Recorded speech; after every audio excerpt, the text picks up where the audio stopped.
Hello there, this is Pierre with Art of Clean. Have you ever noticed these little white dots on your rug and you thought, why did that happen? And you've never noticed them before. Well, I've got two rugs here which I want to show you the phenomena. And if you look really closely, you'll notice there's white dots on the surface of this rug. And you see they stand out quite a bit. You see there's some over there. And they do stand out quite a bit on the main body of the rug.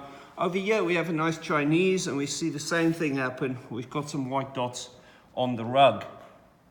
Now many people think that's color loss on the rug, or somebody has damaged the rug, or some people might even think it might be caused by carpet moth or some insect that has caused it.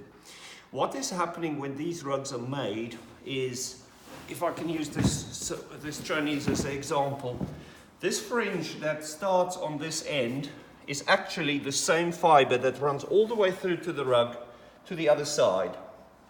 And it's a lot of lines that run down, and these face fibers are tied around those to form the face of the rug.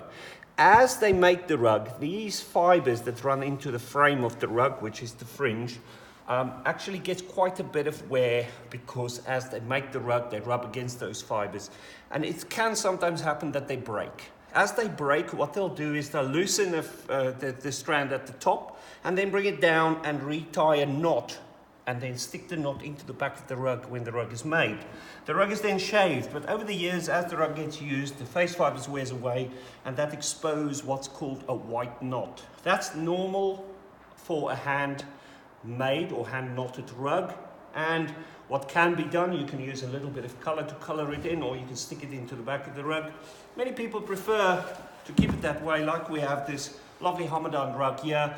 It's got quite a few white knots and it's just forming part of the nature of this rug. Hope that helps. Thank you very much.